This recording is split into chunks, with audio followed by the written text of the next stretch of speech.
Arthur, del escritor francés Alphonse Daudet, cuento publicado en 1873. Arthur.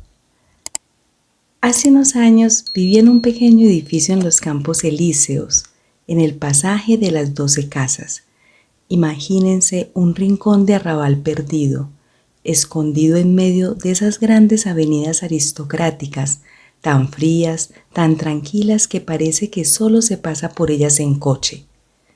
No sé qué capricho de propietario, qué manía de avaro o de viejo dejaba pervivir así en el corazón de aquel bello barrio aquellos terrenos baldíos, aquellos jardincillos mohosos, aquellas casas blancas construidas de través, con escalera exterior y terrazas de madera llenas de ropa tendida, de jaulas de conejos, de gatos flacos, de cuervos domesticados. Allí había parejas de obreros, de pequeños rentistas, algunos artistas, se les encuentra por todas partes donde aún quedan árboles, y finalmente 2 o 3 casas amuebladas de aspecto sórdido, como manchadas por generaciones de miseria.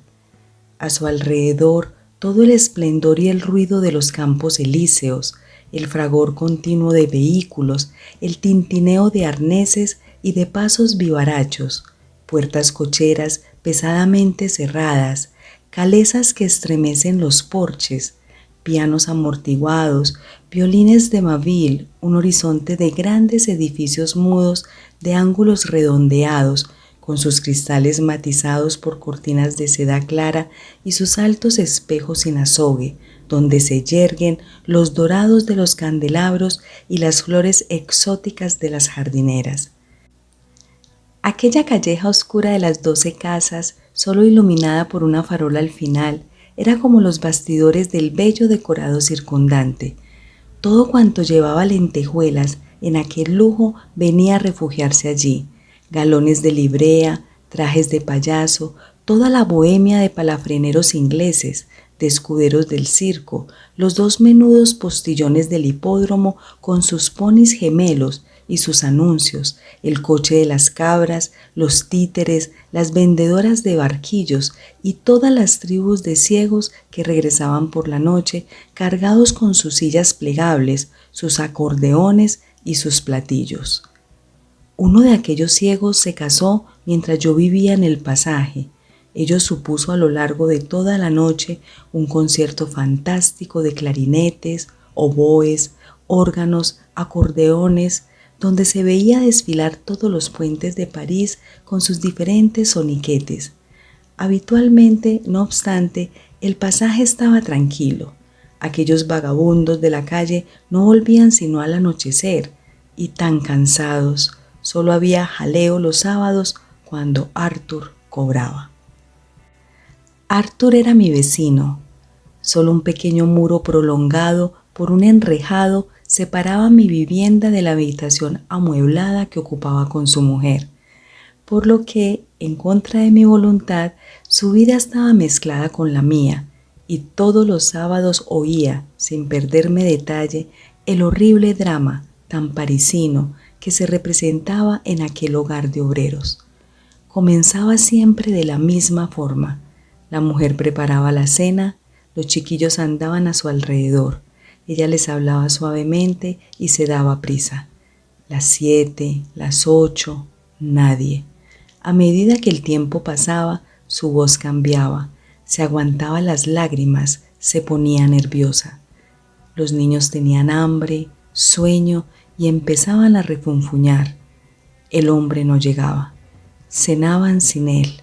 Luego, una vez que los chiquillos se acostaban, que el gallinero se dormía, ella se aproximaba al balcón de madera y yo la oía decir sollozando muy bajito: «Oh, qué canalla, qué canalla». Los vecinos que regresaban la encontraban allí, la compadecían. «Váyase a dormir, señora Arthur. Sabe usted muy bien que no regresará, puesto que es día de paga». Y seguían los consejos, los chismorreos. Si estuviera en su lugar, lo que yo haría, ¿por qué no se lo dice a su patrón?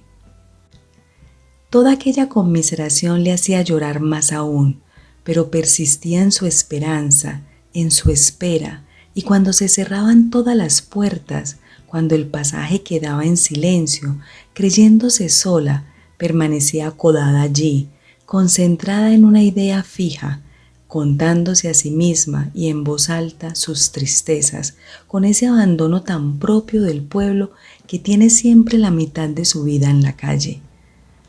Pagar el alquiler con retraso, los proveedores que la atormentaban, el panadero que le negaba el pan. ¿Qué iba a hacer si, una vez más, volvía sin dinero? Al final se cansaba de acechar algunos pasos retrasados, de contar las horas. Entraba, pero mucho tiempo después, cuando yo creía que había acabado todo, alguien tosía cerca de mí en la galería. Aún estaba ahí la infortunada, reconducida por la inquietud, dejándose los ojos en mirar aquella calleja oscura donde no veía sino su propia penuria.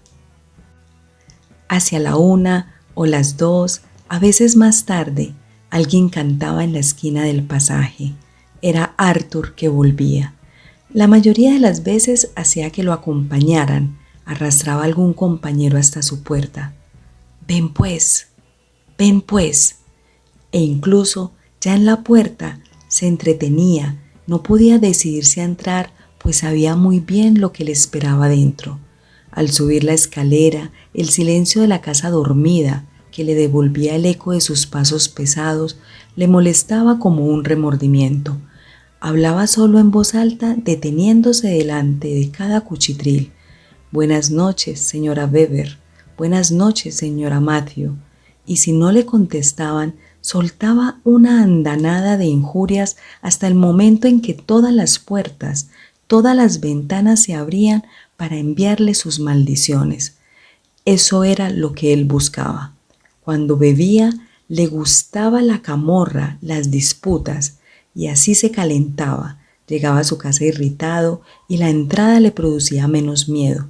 La entrada era terrible. Abre, soy yo. Ya oía los pies desnudos de la mujer sobre las baldosas, rascar cerillas y la voz del hombre que, nada más entrar, intentaba tartamudear una historia, siempre la misma. Los compañeros, el entusiasmo, Chos, ya sabes, Chos, el que trabaja en los ferrocarriles. La mujer no lo escuchaba. ¿Y el dinero? Ya no me queda nada, decía la voz de Arthur. Estás mintiendo. Efectivamente, estaba mintiendo, pues incluso en el entusiasmo de la borrachera siempre guardaba algunas monedas pensando en la sed del lunes, y era ese resto de la paga lo que ella intentaba quitarle. Arthur se debatía. Ya te he dicho que me lo he bebido todo, gritaba. Sin responder, ella lo agarraba con toda su indignación, con todos sus nervios, lo sacudía, lo registraba, le daba la vuelta a los bolsillos. Al cabo de un rato, yo oía el dinero rodar por el suelo y a la mujer arrojarse sobre él con risa triunfal. «Ah, ¿estás viendo?» Luego una blasfemia, golpes sordos. Era el borracho que se vengaba. Una vez que empezaba a golpear, ya no se detenía. Todo lo malo que hay en esos horribles vinos de Tasca se le subía al cerebro y pugnaba por salir. La mujer gritaba, los últimos muebles del cuartucho volaban hechos añicos. Los niños, despertados en un sobresalto, lloraban de miedo. En el pasaje se abrían las ventanas. Se oía decir, «Es Arthur, es Arthur». A veces el suegro, un viejo trapero que vivía en la casa de al lado, acudía en ayuda de su hija, pero Arthur se cerraba con llave para que nadie lo molestara en su operación. Entonces, a través de la cerradura, se establecía un diálogo horroroso entre el suegro y el yerno, y los demás nos enterábamos de muchas cosas. «¿No has tenido bastante con los 2 años de cárcel, bandido?», gritaba el viejo. Y el borracho con tono soberbio contestaba, «Pues sí, he estado 2 años en la cárcel. ¿Y qué? Al menos yo he pagado mi deuda con la sociedad. Paga tú la tuya». La cosa parecía muy sencilla. He robado, Me han metido en la cárcel, luego estamos en paz. Pero si el viejo insistía demasiado en el tema, Arthur, irritado, abría la puerta, se arrojaba sobre el suegro, la suegra, los vecinos y le pegaba a todo el mundo como polichinela. Sin embargo, no era un mal hombre. Con mucha frecuencia, los domingos, al día siguiente de una de aquellas tarascadas, el borracho ya apaciguado y sin dinero para ir a beber, pasaba el día en casa. Se sacaban las sillas de las habitaciones, se instalaban en el balcón la señora Weber, la señora Matthew, todos los inquilinos y charlaban. Arthur se hacía el amable y el inteligente. Habríase dicho que se trataba de uno de esos obreros modelo que asisten a clases nocturnas. Al hablar adoptaba una voz blanca, empalagosa y repetía ideas recogidas un poco por todas partes sobre los derechos del obrero o la tiranía del capital. Su pobre mujer, enternecida por los golpes de la víspera, lo miraba con admiración y no era la única. Este Arthur, si quisiera, murmuraba la señora Weber suspirando. Luego las señoras le hacían cantar. Cantaba las golondrinas del señor de Beranger. Oh, qué voz de pecho, llena de lágrimas fingidas, del sentimentalismo imbécil del obrero. En la galería mohosa de papel embreado, los harapos tendidos dejaban pasar un trozo de cielo azul entre las cuerdas y toda aquella crápula, hambrienta de ideal a su manera, volvía hacia allá arriba sus ojos humedecidos. Todo aquello no impedía que al sábado siguiente Arthur se gastara la paga y le pegara a su mujer, ni que en aquel tugurio hubiera un montón de pequeños Arthur que solo esperaban alcanzar la edad de su padre para gastarse la paga y pegarle a sus mujeres. ¿Y es esa la raza que quería gobernar el mundo? ¡Ah, qué plaga! Como decían mis vecinos del pasaje. Fin. Louis-Marie Alphonse Daudet nació en 1840 en Francia, en el seno de una familia de la pequeña burguesía. Sus padres se dedicaron al comercio de la seda, negocio que fracasó. Alphonse se marchó a París, ciudad en la que trabajó como secretario personal para un duque y en un periódico comenzó a escribir. Su inicio en el mundo de la literatura se produjo a los 18 años de edad, cuando publicó el libro de poemas Las enamoradas, 1858. A los 25 años no solo ejerció como cronista del periódico, sino que se dedicaba también a la novela y la narración. Con fama sobre todo por sus evocaciones naturalistas, Daudet empezó a escribir los primeros textos que formarán parte de los relatos Cartas desde mi molino, evocaciones de su Provenza natal. Algunos de estos forman parte de los cuentos más populares de la literatura francesa, como La cabra de M. Seguin, Las tres misas menores o El elixir del reverendo padre Gaucher. La primera novela que escribió fue una semi-autobiografía, Poquita cosa, 1868. En ella evocaba su pasado como maestro de estudios. En 1874, Daudet se inclinó por las novelas de costumbres contemporáneas y escribió Fromont hijo y Riesler padre, 1874. Mujeres de artistas del mismo año, Jack, 1876, El Nabab, 1877, Los reyes en el exilio, El evangelista, El inmortal, 1883.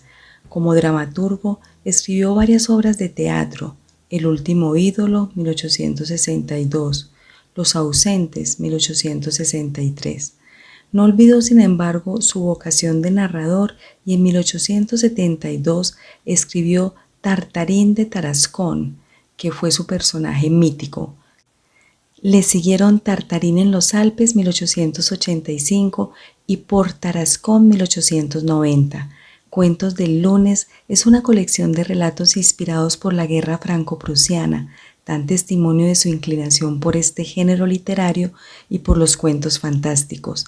Asimismo, escribió 2 libros de memorias, Recuerdos de un hombre de letras y 30 años de París. En el aspecto literario, además de novelas encuadradas En un naturalismo con trazos líricos, esperanza y humor, escribió también piezas dramáticas como La Arlesiana, 1872, musicalizada por Georges Bizet. Alphonse Daudet murió en París el 16 de diciembre de 1897. Gracias por escuchar. Narradores: Marilena Gil y Fernando Gutiérrez. Libromante es un proyecto enfocado en la difusión de obras literarias. Suscríbete y siempre recibirás nuestro contenido. Deja un like y esto nos ayuda a llegar a más personas. Muchas gracias.